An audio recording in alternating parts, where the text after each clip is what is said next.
ɛfa opani bi a ye friend Rene Heading eba kroma so omeye technical director emfama has na opani ni ba ye no obey na dwuma as technical director duru maybe no and say the services no omu ehia biom enti omu job opani ni kwan se onko back to the room na has so no entoa aye na dwuma so football club na enum no opani no as a kwan house for Jan kwan no sebi football mbremu no on house eya adwena enye enti odi asem no kodan FIFA ema FIFA so tena asem no so no say ampa opani na enkrobo obobo de kire no omne de ya adwen house kwan omo fa so Jan kwan efi club no no omo amfa eye kwan papa so enti no house entua 146,400 emfa US dollars emfama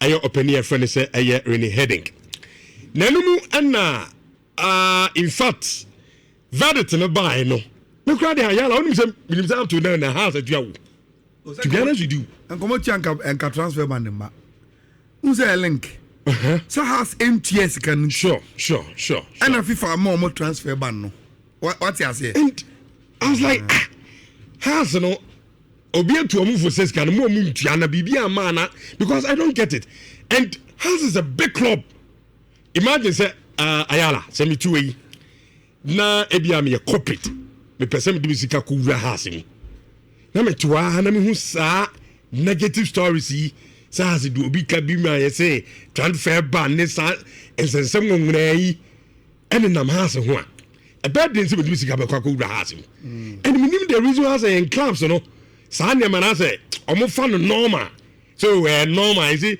min chess ga mo bi na min tuai is say papa ne say am so a house for no mo ya kelentua ti this oben court into o siki court order say omo ncha house kete no mun tua en sika no enso fa mo house adai di india house for no mo say okay rich omo sika na eni ho na tua no mun tua you see once our seven call high court in there. Yen didn't call. Ko judge Genesis here, but you bet me education can create be send a for better because even when we posted the news, no, and go for bebre say omun shada anti asemnas. Assembling in any rich. You've given excellent background to information way and house for and heading by.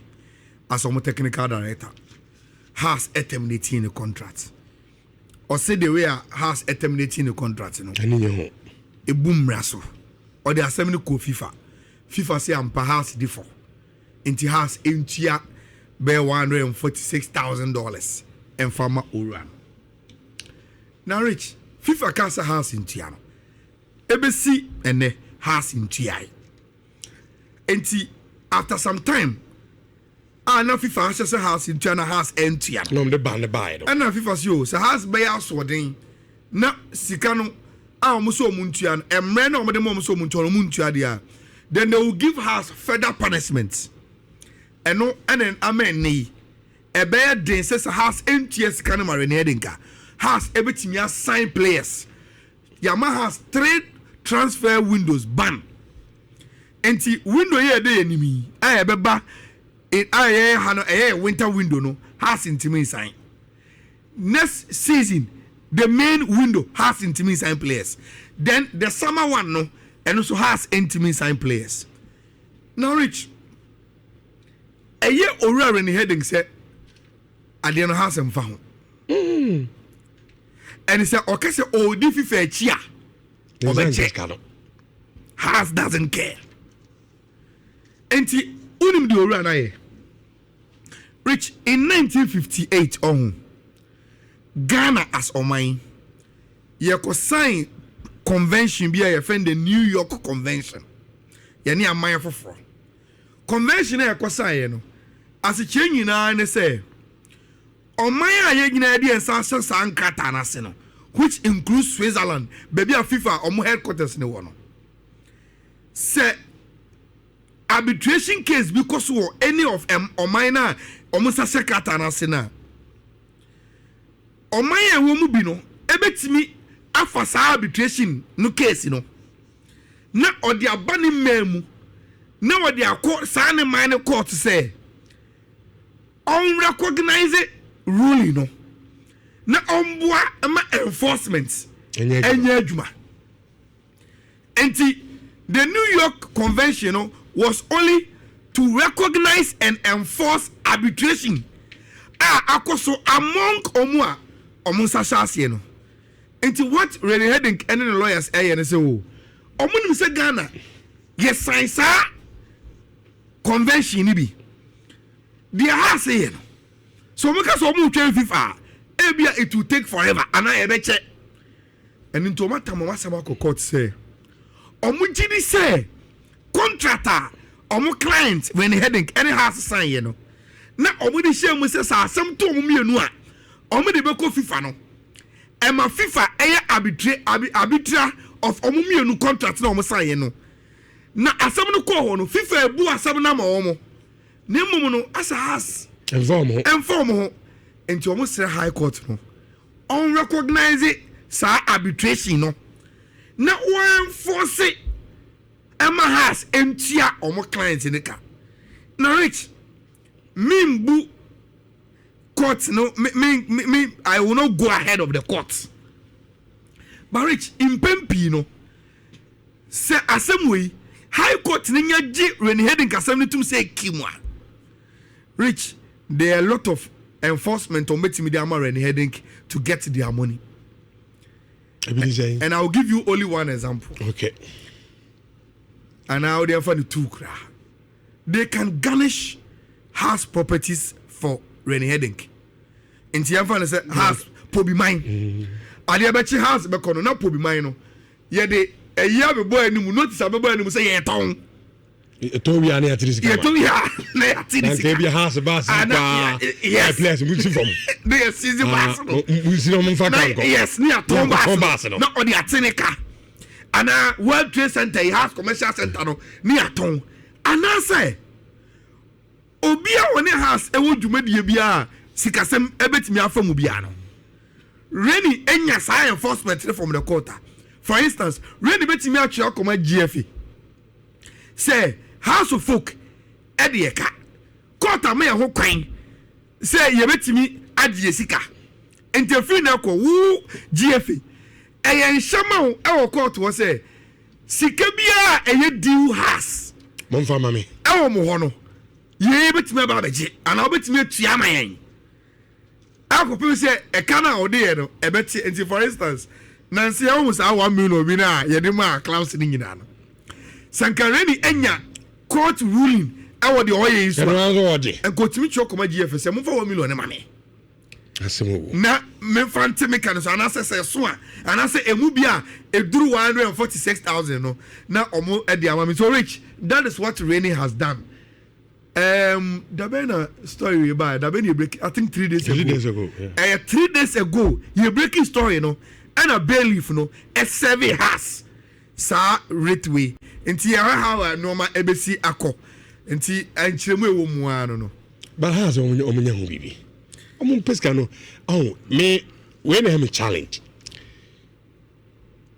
yera togwe yemuzo yo defo sa has carry is gaba nyeska biasa bayala asa bibi ya me say ebia openi no he's refusing to pay sikano because of ogidi as obi anya na dwuma yi but rich unim is $146,000 you see whether you see whether internally board chairman gidi so obi anya na dwuma yi na so omi anya na dwuma yi no rich eno ne internal matters same way it affects us external papa no mani tua kadodo e tua we ka pam we you see baby e ku tua we enkomo no baby had e kono too bad e you too broad rich so in your time so tua kadodo a omo ye adwuma ema house day to day no why na dey omo ba if they are not good enough sack them when I am omo akwanya omo ye adwuma mo de kaneba no ohun de make nti ni nyina akobesi togbe so ni nyina koba be sine so enrich me na me nka no kura ba ko bi nkyerɛw mentiasie about how our house is being run now ama me tietia break when assemble our house na ye ka it is Togbe and I believe say he has created a certain paradox and onemu unim paradox no you can't say Togbe mpe house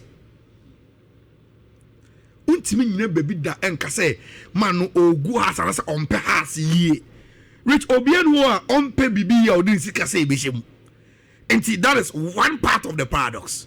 Then the other part they say so ope house ni yie nso a any house ni se ne nsem no enuma ekosu nyina no enso ye nneoma e ma wo doubt say ore yi na tension wo ko no yie pe nie and you see me and fi say rich free transfer ban yes and rich me and fi say the underlying factor they say sika bia Togbe edura house mu bia no the process I say a loan from the companies to obey and omode ma house da ebe me nkofo bi no asebro I will make us say affair yeah club near kwakoji ade no rich only one thing can happen and when say Togbe aka say oh no problem I can say house met my Tommy shares na ma but me Tommy shares na ma we na muji ku ni say kimwa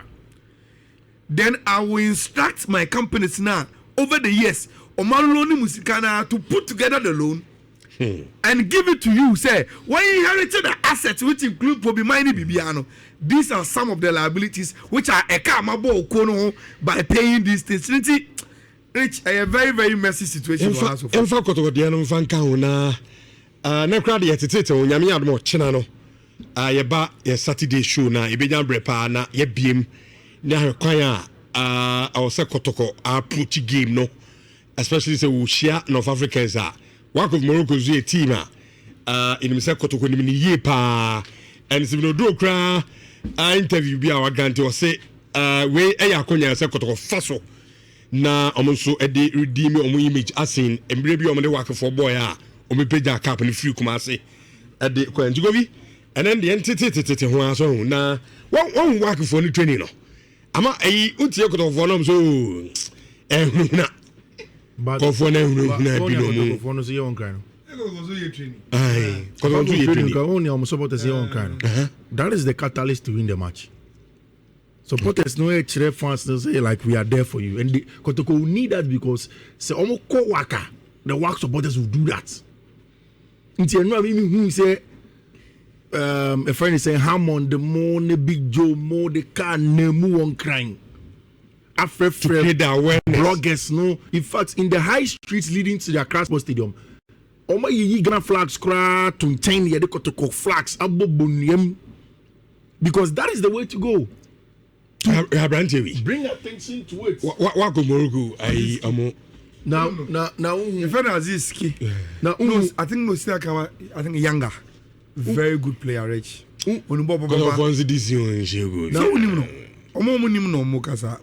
a very, very good player.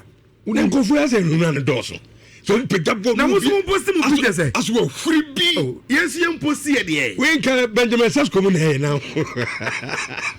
Kofi, Benjamin says come here. Now for you too much. Oh, but so no energy. Omo from Tom bebe nyina no must so move. So na ma. Yes, I mean represent me just when it's state channel original na. Yes, you correct. Say Nkofo Congolese 6'3". Ejina ono bebe bi anche no. Madano mi hu ablo na mi share hu na up close that. That is a man. Mountain of a man. Pa je wo mema. Okay. For me, Kotoko would need the fans there. And I like what they are doing. Me, that is all my focus in there. Hamon. I know Hamon. Your friends and crying with Big Joe Mo. I mean, me show mo convoy, you know. Yes, they're good. There are people in there getting the young bloggers to come in and also talk about it. And I think they went on Good Evening Ghana. They've done good, very good tours. Accra. which is good. For me, Kotoko will need that. My fans, players, believe say, yes, your fans now bomba betayechi. That is what Kotoko needs first, and of course, you prepare for the game on Sunday. Okay, okay. You see, you have to give yourself a chance. You have to. And football, it started from what dream. And your football, it start from your mindset. Ujiri say you can do it, and you can do it. And see, GDA. I was a Kotoko GDA Ura game name. So me of course. And about history. Kotoko so history pa.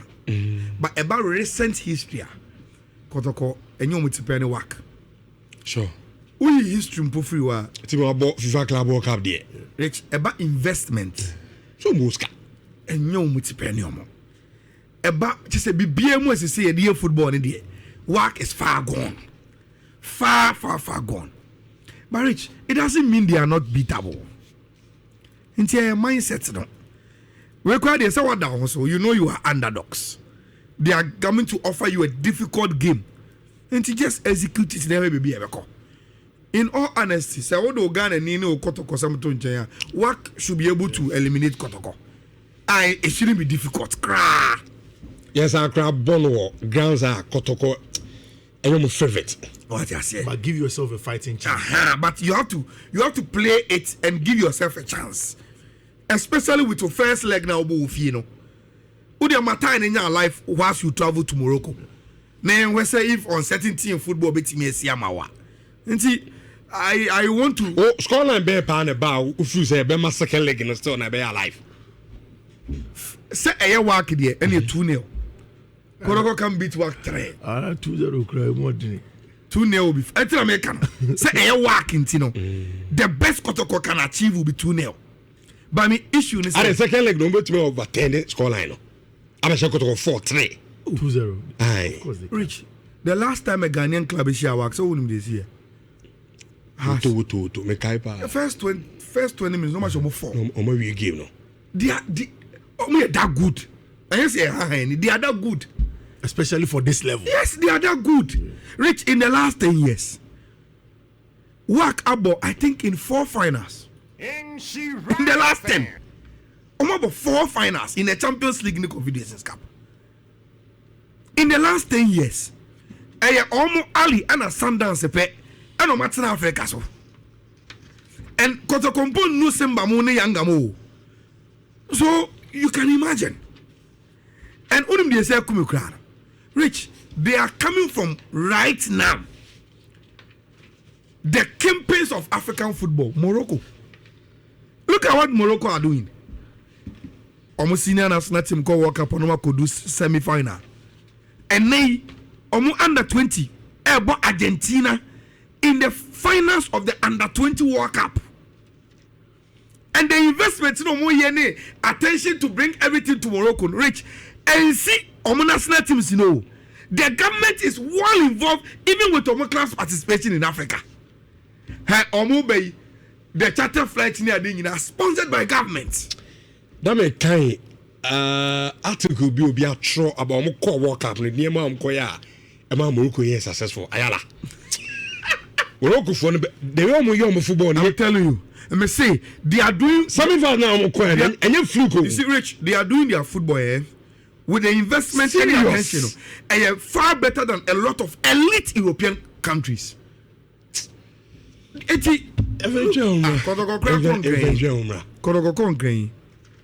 Even to have access to train at the match venue, which is Accra Sports Stadium, Grano, heading. But Sankaya Waka, Rich, because of government involvement, they will be training there. You see the difference. Every child man never say ochina ba be the game na kasa tactically kwa say Kotoko approach no ne bibia ko minini ye be di na de tete ho na de amam ye ba sisi na abeto so e di amamo